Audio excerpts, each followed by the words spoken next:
এ মুসলমান গো, দিল নরম করিয়া দাও।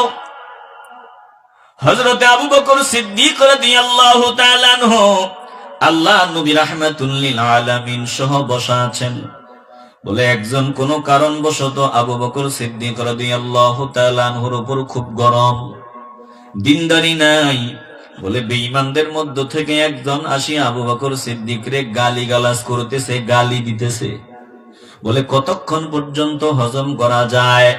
আবু বকর সিদ্দিক রাদিয়াল্লাহু তাআলা আনহু লোকটার গালিগালাজ শুনে একবার নবীজির দিকে তাকায় আর একবার লোকটার দিকে তাকায়। এবার নজর দিয়ে দেখে ও যত গালি দেয় আমার নবী তত মুস্কি মুস্কি হাসে। আমার নবী মুস্কি মুস্কি হাসে, ও দেয় গালি, আমার নবী হাসে। আবু বকর সিদ্দিক রাদিয়াল্লাহু তাআলা আনহুর মেজাজটা একটা সময় কন্ট্রোল করতে পারেন নাই। বলে সে যে গালি দেয় তার উপর তিনি একটু রাগান্বিত হয়ে গেলেন। বলে তার কথার জবাব দেওয়ার জন্য রেডি হয়ে গেলেন, একটু জবাব দিয়েও দিলেন। জবাব দিতে দেরি হয়, আল্লাহর নবী বসা থেকে দাঁড়াইয়া হাঁটা আরম্ভ করতে দেরি করলেন না। নবীজির চেহারা মোবারক কেমন জানি বিবর্ণ হয়ে গেছে।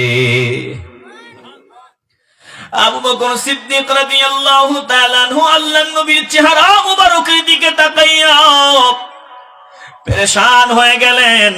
না জানি আমি কত বড় ভুল করে ফেললাম। আল্লাহর নবীর নূরের চেহারা মোবারকে এতক্ষণ যেন সূর্য চমকাইছে, কিন্তু হঠাৎ আমি কথার জবাব দেওয়ার কারণে চেহারা মোবারক মলিন হয়ে গেল। আমার নবীর পিছু পিছু সামনে আগায়, ডাক দিয়া বলে ইয়া রাসূলুল্লাহ, মাপ চাই, ক্ষমা চাই, আমি কি বড় কোনো ভুল করে ফেললাম নাকি? লোকটা গালিগালাজ করলো, আপনি মুস্কি মুস্কি হাসলেন, আর আমি যখন একটা কথার জবাব দিলাম তখন আপনি বিরক্ত হয়ে ওখান থেকে রওনা দিলেন। ইয়া রাসূলুল্লাহ, ব্যাপারটা কি বুঝলাম না। আল্লাহর নবী বলে, রে আবু বকর, আমি জানতে চাই কেন তুমি শয়তানরে সুযোগ করিয়া দিলা? কেন শয়তানকে সুযোগ দিলা? যতক্ষণ পর্যন্ত তুমি শ্রবণ করেছো, ধৈর্যের পরিচয় দিয়েছো, ততক্ষণ পর্যন্ত আমি নবী দেখছি, আমি মুস্কি মুস্কি হাসছি, তুমি দেখেছো। আমি দেখেছি একজন ফিরিস্তা তোমার প্রত্যেকটা কথার জবাব তাকে ফিরাইয়া দিতেছে। জোরে কোন আল্লাহু আকবার। আমি মুস্কি মুস্কি হাসলাম, তুমি যখন জবাব দিলা ফিরিস্তা দূর হয়ে গেল, শয়তান হাজির হয়ে গেল। বলে দ্বন্দ্ব শুরু হয়ে যাওয়ার একটা অবস্থা। কেন শয়তানকে সুযোগ দিলা? এজন্য আমি বিরক্ত ভাব দেখাইছি। তাইলে যে আমাকে গালি দিবে, কি বুঝলেন তাকে আমি গালি দিব? আসতে বলবেন না, জোরে বলেন, গালি দিব? মুসলমান নবীরা আশিকের দল। আল্লাহ তাআলা বলেন, ওয়া ইযা খাতাবাহুমুল জাহিলুনা ক্বালু সালামা। বলে আল্লাহর বান্দা তারা, রহমানের বান্দা তারা, মূর্খরা যখন তাদের সাথে ঝগড়া করতে চায়, মূর্খরা তাদেরকে গালিগালাজ করে, বাকবিতণ্ডায় লিপ্ত হতে চায়, বলে তারা মূর্খদেরকে সালাম দিয়া বিদায় হয়। বাংলাদেশে একদল মূর্খ আছে, নিজের বড় পণ্ডিত মনে করে। বলে আহলে হক যারা আছে, হক মাসলাকের যারা আছে, উলামায়ে কেরাম, বলে হাজার হাজার প্রিন্সিপালের ছাত্র, হাজার হাজার মুহাদ্দিসের ছাত্র, হাজার হাজার হাফিজে কোরআনের ছাত্র, হাজার হাজার আলেমের ছাত্র, এমন বান্দা দেখো নীরব, ভেতরে কিছুই নাই, শুধু ময়দানে চ্যালেঞ্জ চ্যালেঞ্জ চ্যালেঞ্জ চ্যালেঞ্জ। আছে না নাই? আসতে বলবেন না, জোরে বলেন, আছে না নাই?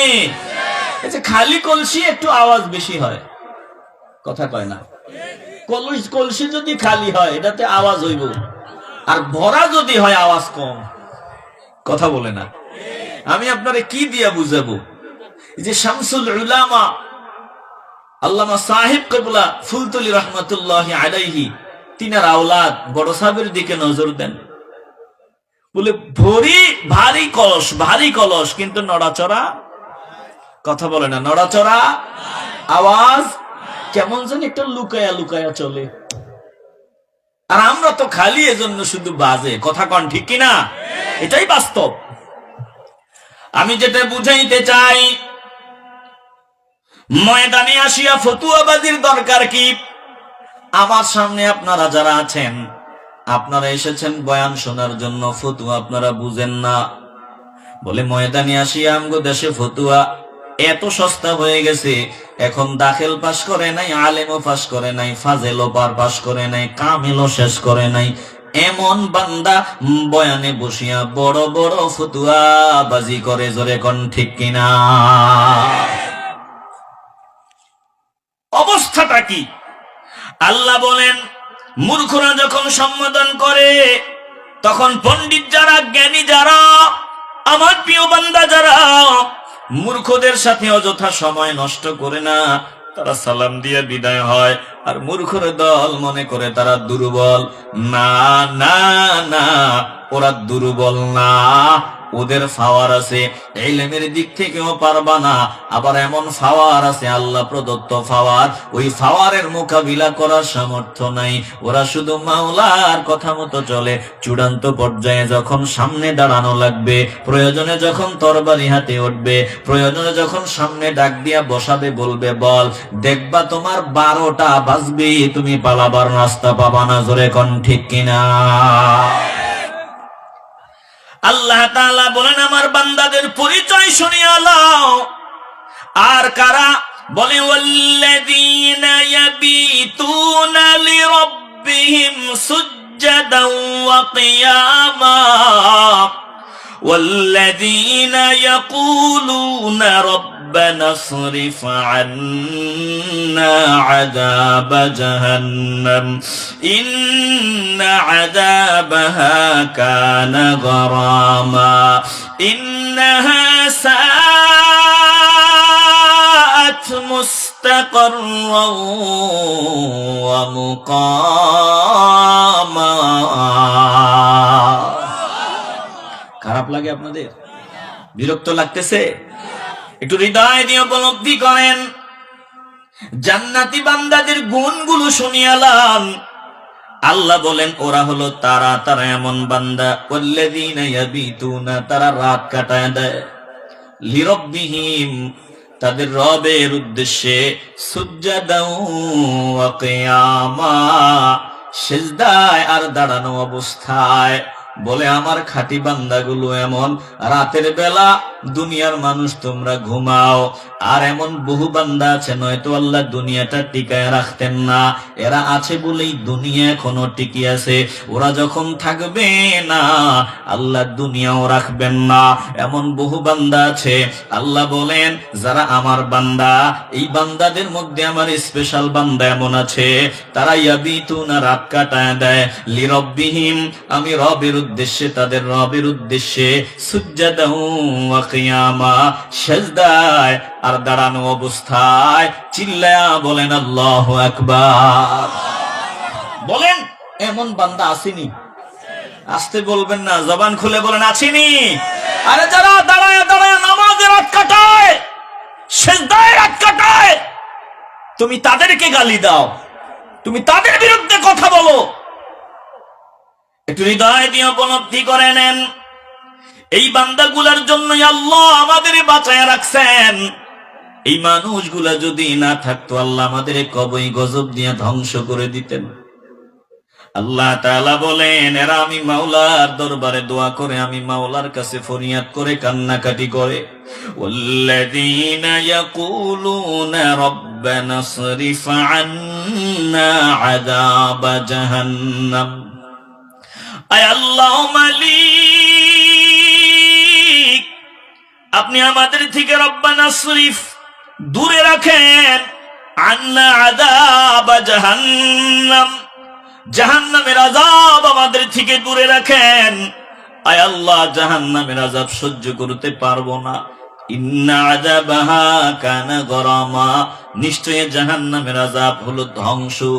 বলে ইন্নাহা সাআত মুস্তাকাররা ওয়া মুকামা, এই জাহান্নাম এমন নিকৃষ্ট জায়গা, এমন মন্দ জায়গা, আশ্রয়স্থল এবং বাসস্থান হিসাবে জাহান্নামের মতো এত নিকৃষ্ট আর কোনো জায়গা হতে পারে না। জাহান্নাম অত্যন্ত কঠিন এক ভয়ঙ্কর জায়গা। আল্লাহ বলেন, আমার বান্দাগুলা রাতের বেলাও আমি মাওলার দরবারে রোনাজারি করে আমাকে সেজদা দেয়, আমাকে সেজদা দেয়, দাঁড়ায়া দাঁড়ায়া নামাজ আদায় করে, আর আমি মাওলার দরবারে দোয়া করে, মালিক আপনি আমাদের থেকে জাহান্নামের আযাবকে দূরে রাখেন। এ মুসলমান নবীর আশিকের দল বলেন, যারা এই গুণ সম্পন্ন মানুষ আমরা তাদের দলে শামিল হতে চাই কি চাই না? আসতে বলবেন না, দিল থেকে কবুল করার মালিক আমার আল্লাহ। বলেন, রাতে সারা রাত জাগ্রত থাকা সম্ভব হয় না, বলে সারা রাত জাগ্রত থাকতে না পারলেও অন্তত তাহাজ্জুদের ওয়াক্তে 2 রাকাত হলেও নামাজ পড়ব, ফজরের একটু আগে জাগ্রত হয়ে যাব, 2 রাকাত 4 রাকাত 6 রাকাত যা পারি পড়িয়া নেব, ফজরের নামাজটা পড়ব। বলে আমার আল্লাহ এই বান্দাদের কাতারে আমাদেরকে শামিল করে দিবে। জোরে কোন আল্লাহু আকবার। আর যদি সারা রাত জাগ্রত থাকা সম্ভব না হয়, এশার নামাজটা পড়ার পর সূরা বাকারার শেষ আয়াতগুলো পড়বেন। শেষ আয়াতগুলো পড়িয়া, সূরা বাকারার শেষ আয়াতগুলো পড়িয়া বান্দা যখন ঘুমায় যাবে, ফজরের নামাজটা জামাতের সাথে আদায় করবে। আল্লাহ ডাক দিয়ে বলবেন, ও ফিরিস্তার দল, আমার বান্দার দিনে কার্যক্রম আছে, চাকরি বাকরি আছে, দুনিয়াদারি আছে, আমার বান্দা ফজরের নামাজটা জামাতে পড়েছে, আমার বান্দা এশার নামাজটা জামাতে পড়েছে, আর ঘুমানোর পূর্বে আমল করে ঘুমিয়েছে। ও ফিরিস্তার দল, তোরা লিখিয়া দে আমার বান্দা যেন সারা রাত রুকুতে আর সেজদাতে কাটায়া দিয়েছে। এই সওয়াবের মালিক আমি আল্লাহ আমার বান্দাদের বানায়া দিলাম। এ মুসলমান গো, আল্লাহ তাআলা বলেন, আমার বান্দা যেন তাদের বহু গুণগুলো, এত গুণ, জলে দুনিয়ার যত ভালো গুণ আছে সব আল্লাহর বান্দাদের গুণ, মুমিনদের গুণ। আমি কয়টা আপনাদের শোনাবো। এরপরে আল্লাহ বলেন, ওয়াল্লাযীনা ইযা আনফাকু লাম ইউসরিফু ওয়া লাম ইয়াকতুরু ওয়া কানা বাইনা যালিকা কাওয়ামা। আমার বান্দা জান্নাতি বান্দা মুমিন হলো তারা যারা ইযা আনফাকু যখন খরচ করে, লাম ইউসরিফু অপচয় করে না, ওয়া লাম ইয়াকতুরু বলে খরচ করতে গিয়া এরা অপচয় করে না, আবার কৃপণতাও করে না।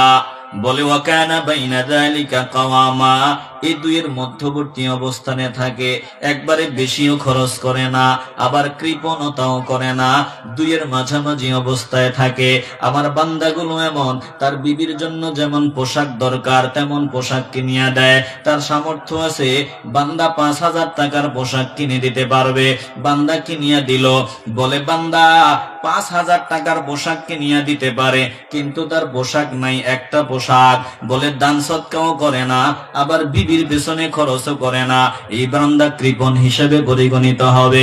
আল্লাহ তোমাকে যা নিয়ামত দিয়েছে এর থেকে মাঝামাঝি অবস্থানে থাকো, একেবারে নিচেও যাওয়া যাবে না, একবারে উপরে ওঠা যাবে না, এটা কৃপণতা হিসাবে পরিগণিত হবে। জোরে কোন ঠিক কিনা?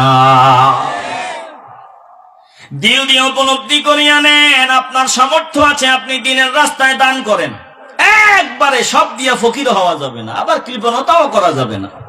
কথা কয় না? বলে মাঝামাঝি অবস্থায় থাকো, খাওয়া দাওয়া চলাফেরা ওঠা বসা সবকিছুতে মাঝামাঝি অবস্থায় থাকো। এগুলো আমার বান্দাদের কাজ, বলে মুমিনদের কাজ। আবার অনেক বান্দা এমন আছে, দিনের পথে বান্দা, আমার সাথে এমন বান্দারও সাক্ষাৎ হয়েছে, যেই বান্দা মসজিদে দান করছে বহু টাকা, এবার ব্রাজিল আর আর্জেন্টিনার খেলা, বলে বিশ্বকাপের খেলা, পতাকা বানাইবো, বিভিন্ন জায়গায় গেট বানাইবো, এখনো বলতেছে এই জায়গায় মাত্র বাজেট 5,000, আমি কিন্তু মসজিদে 15,000 টাকা দিছি। বলে এটা অপচয় হবে না, গুনাহ হবে না? না না না, হারাম কাজে তুমি 1 পয়সাও যদি খরচ করো এটাও হবে অপচয়, হারাম। জোরে কোন ঠিক কিনা? আল্লাহর বান্দা হও, মুমিনদের দলে শামিল হও। আল্লাহ বলেন, আমার প্রিয় বান্দাদের গুণ, এরা হলো তারা والذين لا يدعون مع الله إلها آخر ولا يقتلون النفس التي حرم الله إلا بالحق ولا يزنون ومن يفعل ذلك يلقى أثاما একটু আওয়াজ দিয়ে বলেন না আল্লাহু আকবার। আল্লাহ বলেন তারা আমাকে ডাকে লা ইয়াদউনা মাআল্লাহি ইলাহান আখার, আমার সাথে ভিন্ন কোন ইলাহকে তারা ডাকে না। বলে আমি আল্লাহকে ডাকে, আমার সাথে শিরক করে না, আমার সাথে অংশীদার সাব্যস্ত করে না। কি বলবো আপনাদের ভাষা খুঁজে পাইতেছি না। আফসুস, বড় আফসুস। টুপিওয়ালা দাড়িওয়ালা ময়দানে বসিয়া জিকির করে জিকির, আল্লাহকে ডাকতেছে আল্লাহর জিকির। আমি মাহফিল কমিটি এমন দেখি বলে শান চালাইবেন, শান কি শান? বলে 30 মিনিট জিকির চালায় দিবেন, জিকিরের তালে তালে শান বলবেন। এ কপাল পোড়া শুনিয়া লও, কোরআন তেলাওয়াতের চাইতে বড় আর কি আছে? আল্লাহ নবীর বাণীর চাইতে বড় আর কি আছে? যদি তোমার ওই শানের নামে ভণ্ডামি করতে মন চায়, জন্মের মতো সুন্নি পরিচয় দেওয়ার কোন অধিকার তোমার নাই। জোরে কোন ঠিক কিনা? শানের নামে ভণ্ডামি, এগুলো সুন্নিয়ত না। কথা বলেন ঠিক কিনা? এরপরে সুন্দর সুন্দর গজল গাইলেও তো নিজেরে বুঝাইতে পারতাম। এমন এমন গজল গায়, এমন এমন গান গায় যেগুলোর শিল্পীরা ওই বাউলরা গায়, বক্তা টুপিওয়ালা দাড়িওয়ালা মঞ্চে বসে ঠিক ওইগুলা গায়, আর তালে তালে নিজেও নাচে, মানুষেও নাচায়। কথা কয় না? আসতে বলবেন না, জবান খুলে বলেন ঠিক কিনা? যদি ভালো ভালো যেগুলো আছে ওইগুলা গাইতো, এমন এমন গায় যেগুলাতে শিরিকে ভরপুর। কথা কয় না? আসতে বলবেন না, জবান খুলে বলেন ঠিক কিনা? এ মুসলমান নবীর আশিকের দল, ভবিষ্যৎ অন্ধকার, এখনই সময়। আফসুস, আমরা দুঃখের সাথে বলতে হয়, আমরা দেখি আজকে না বলে পারলাম না। ওই যে 2 আজহারি দেখলাম, 2 আজহারি, 2 জন আজহারি, হাসান আজহারি, মোস্তফা রহিম আজহারি, 2 বান্দা ওই যে দাওয়াতে গেল। আর এক আজহারির দাওয়াতে গিয়া, দাওয়াতে গেছে, ওর আকীদা ঠিক রেখে কথাবার্তা বলছে। ওরা তো কথা বলেছে, কি বলেছে আমরা জানি না, দাওয়াত দিছে গেছে। একজন দায়ী যদি নিয়ত সহি থাকে, তিনি দাওয়াতি কাজ করার জন্য যে কোনো জায়গায় যেতে পারে। কথা কয় না?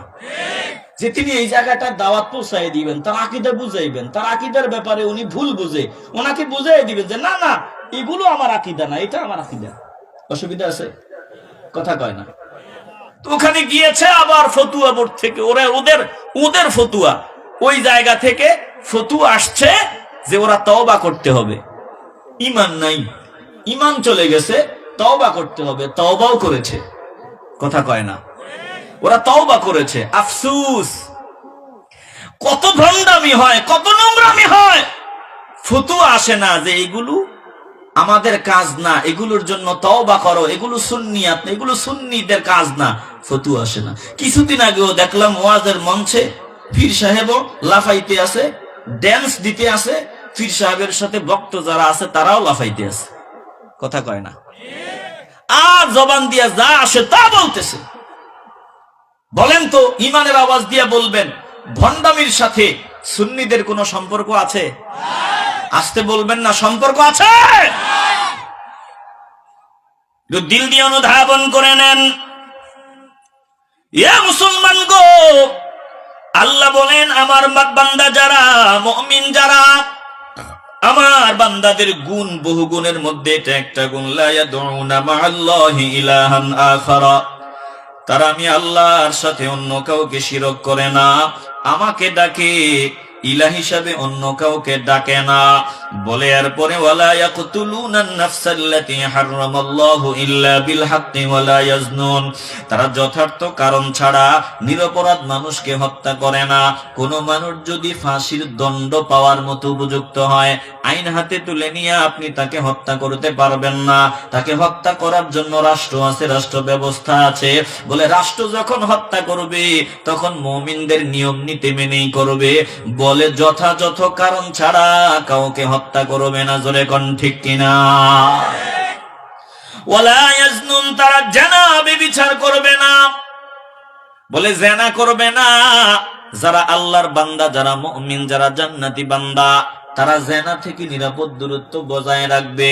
আল্লাহ তাআলা বলেন ওয়া মান ইয়াফআল যালিকা ইয়ালকা আসামা, যারা এই বাজে কাজগুলো করবে তারা জাহান্নামের কঠিন আযাবের সম্মুখীন হবে, তাদের জন্য জাহান্নামের আযাব। ইউদাআফ লাহুল আযাবু ইয়াওমাল কিয়ামাতি ওয়া ইয়াখলুদ ফীহি মুহানা। আল্লাহ বলেন যারা এই বাজে কাজগুলো করবে, অন্যায় ভাবে কাউকে হত্যা করবে, জিনা ব্যভিচার করবে, আমি আল্লাহর সাথে ভিন্ন ইলাহকে ডাকবে, আল্লাহ বলেন কিয়ামতের দিন তাদের জন্য জাহান্নামের আযাবকে দ্বিগুণ করে দেওয়া হবে, দ্বিগুণ আযাব তাদের জন্য। ওয়া ইয়াখলুদ ফীহি মুহানা, তারা ওই জাহান্নামের আগুনে স্থায়ী বাসিন্দা হবে, ওখানে চিরস্থায়ী হিসাবে থাকবে। আল্লাহ বলে শুনিয়া লও, এখনো সময় আছে। ইল্লা মান তাবা ওয়া আমানা ওয়া আমিলা আমালান সালিহান ফাউলাইকা ইউবাদদিলুল্লাহু সাইয়্যাতিহিম হাসানাত ওয়া কানাল্লাহু গফুরার রহিমা। আল্লাহ বলেন তবে যারা তওবা করিয়া নেয়, ঈমানটাকে নবায়ন করে, পরিশুদ্ধ হয়, ঈমান আনে আর তওবা করে, এই বাজে কাজগুলো ছাড়িয়া দেয়, জিনা থেকে দূরে থাকে, আমি আল্লাহর সাথে শিরক করে না, বলে ওই অন্যায় ভাবে কাউরে হত্যা করে না, যারা তওবা করিয়া নেয়, ঈমান আনয়ন করে তওবা করে, এরপর ভালো কাজগুলো করা শুরু করে দেয়, আল্লাহ বলেন আমি আল্লাহ তাদের জন্য বড় দয়াবান। ওরাই তারা যাদের গুনাহগুলো আমি আল্লাহ নেক দিয়া পাল্টায় দিব, কারণ আমি আল্লাহ ক্ষমাশীল, পরম দয়ালু। জোরে কোন আল্লাহু আকবার। একটু আওয়াজ দিয়ে বলেন না আল্লাহু আকবার। বলেন গুনাহ যত বড়ই হোক, ক্ষমা করার জন্য একজন রেডি আছেন, তিনি কে? আস্তে বলবেন না, জোরে বলেন তিনি কে? আরে আমার রব তো তিনি, যিনি শয়তানের চাওয়াও পুরা করেন, যিনি শয়তানকেও ফিরান নাই। শয়তান আল্লাহর সামনে গাদ্দারি করলো, আল্লাহ ডাক দিয়ে বললেন তুই বিতাড়িত, অভিশপ্ত, বের হয়ে যা। এবার শয়তান ডাক দিয়া বলে রব্বি ফাআনজিরনি ইলা ইয়াউমি ইউবাসুন, আয় আল্লাহ আমি আপনার কাছে চাইতেছি, আমারে ফিরাইয়ান না। শয়তান বলতেছে কি চাও? বলে কিয়ামত পর্যন্ত আমারে হায়াত দাও, কিয়ামত পর্যন্ত আমারে পাওয়ার দাও, ক্ষমতা দাও, তোমার বান্দাদের রন্ধ্রে রন্ধ্রে চলতে পারি, পাওয়ার দিয়া দাও, আমারে যাতে না দেখে, দেখলে আমার অবস্থা খারাপ, আমারে দেখবে না, আমি কুমন্ত্রণা দিব, শিরায় শিরায় ঢুকবো, তৌফিক দাও, ক্ষমতা দাও। আল্লাহ বলে যা যা যা, আমি আল্লাহ তোরে পাওয়ার দিয়ে দিলাম। শয়তান বলছে আল্লাহ আমারে দাও, শয়তান দিয়েও দিয়ে দিছে, কথা কয় না। বলেন আমরা যদি মাওলার কাছে চাই, যত বড় গুনাহ করেছি, যদি মাওলার কাছে ক্ষমা চাই, মাপ চাই, বলেন আল্লাহ কি আমাদের ক্ষমা করবেন না? আস্তে বলবেন না, জবান খুলে বলেন ক্ষমা করবেন কি করবেন না? আল্লাহ বলেন শুধু ক্ষমা করব, এখানেই সীমাবদ্ধ হব না। বান্দারে আমি আল্লাহ, তুই যে 40 বছর অপরাধ করেছ, 50 বছর নাফরমানি করেছ, 60 বছর নাফরমানি করেছ, ও বান্দা তুই যদি জান্নাতের বাগানে বসিয়া দিলটা নরম করিয়া আমি আল্লাহকে ডাকবা, আমি মাওলার কাছে ক্ষমা চাও, মাপ চাও, জিন্দেগির গুনাহ মাফ, শুধু মাফ না, ইউবাদদিলুল্লাহু সাইয়্যাতিহিম হাসানাত ওয়া কানাল্লাহু গফুরার রহিমা। তোর 40 বছর 50 বছরের গুনাহ আমি আল্লাহ নেক দিয়া পাল্টায় দিব, জিন্দেগির সব গুনাহ আমি আল্লাহ পাল্টায় দিব। শুধু পাল্টায় দিব না, আমি আল্লাহ ক্ষমাশীল, পরম দয়ালু। বলে তুই করেছো গুনাহ, দেখবি এগুলো নেকি। মুসলমান নবীর আশিকের দল বলেন আমরা খাঁটি তওবা করিয়া নিতে চাই কি চাই না? খাঁটি তওবা করিয়া নেওয়া এটা মুমিনদের বড় গুণ। মুমিনদের যখন ভুল হয়ে যাবে, ত্রুটি বিচ্ছুতি হয়ে যাবে, মুমিনরা মাওলার কাছে ক্ষমা চাইবে, পরিশুদ্ধ হইবে। আর যারা মুনাফিক গাদ্দার তারা তওবা করবে না। বলেন যত অন্যায় হয়ে গেছে, যত গুনাহ হয়ে গেছে, মাওলা যে বাউন্ডারি দিলেন, বাউন্ডারির বাহিরে চলে গেলাম, ইচ্ছা মতো জিন্দেগি কাটাইলাম, মন যা চায় তা করলাম। এরে বাবা বলা যায় না কখন জানি হঠাৎ আজরাইল সামনে দাঁড়ায়া যায়। বলেন আজরাইল আসার আগে এই জান্নাতের বাগানে খাঁটি তওবার নিয়ত করে ফেলতে চাই কি চাই না? আস্তে বলবেন না, জবান খুলে বলেন চাই কি চাই না? বলে মাটিতে যদি ময়লা লাগিয়া যায়, মাটিতে যদি নাপাকি লাগিয়া যায়, দুইটা রাস্তা এই নাপাকি দূর করার। এক, বলে প্রচুর বৃষ্টি যখন হবে, বলে এমন বৃষ্টি হবে নাপাকির নিশানাও থাকবে না, এই একটা পদ্ধতি। আরেকটা পদ্ধতি, বলে এটার ভিতরে এমন তাপ দেওয়া হবে, তাপ দেওয়া হবে, বলে তাপের চোটে এটা শুকাই একবারে মাটিতে মিশিয়া যাবে, মাটির নাপাকি দূর হয়ে যাবে। এ বান্দা জিন্দেগিতে যত গুনাহ করলাম, যত নাফরমানি করলাম, কলবের দাগ বসিয়া গেল। যদি কলবের দাগগুলো দূর করতে হয়, বলে কলবের ময়লাগুলো যদি পরিষ্কার করতে হয়, আল্লাহর পক্ষ থেকে নূরের তাজাল্লি লাগবে। বলে কলবের ভিতরে হিট দেওয়া লাগবে, তাপ দেওয়া লাগবে, গুনাহের দাগগুলো পরিষ্কার হয়ে যাবে। আর একজন খাঁটি আল্লাহওয়ালা, যার চোখে পানি আছে, যার তাহাজ্জুদ আছে, আওয়াবিন আছে, ইশরাক আছে, ওই আল্লাহওয়ালার পানির কাছে যেতে হবে। আল্লাহওয়ালার চোখের পানির বরকতে আল্লাহ কলবটাকে পরিষ্কার বানায় দিবে। এ মুসলমান নবীর আশিকেরা দল, আল্লাহওয়ালাদের সুহবতে গেলে বলে আল্লাহ কলব পরিষ্কারের ব্যবস্থা করিয়া দিবে। দিলে যদি ভেজাল থাকে আওয়াজ দেওয়া দরকার নাই, দিলটা যদি পরিষ্কার হয় একটা জবানও বন্ধ রাখবেন না। বলেন আল্লাহওয়ালাদের সুহবতে গিয়া কলবটা পরিষ্কার করতে চাই কি চাই না? আস্তে বলবেন না, জবান খুলে বলেন চাই কি চাই না? আল্লাহ বলেন যারা তওবা করবে আর তওবার পর পিছনের কাজগুলো আর করবে না। আগে জবান দিয়া গালি দিত, এখন তওবার পরে আর গালি দেয় না।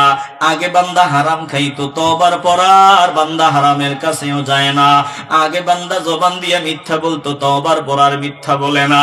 আগে বান্দা নামাজ আদায় করতো না, এখন বান্দা নামাজ ছাড়ে না।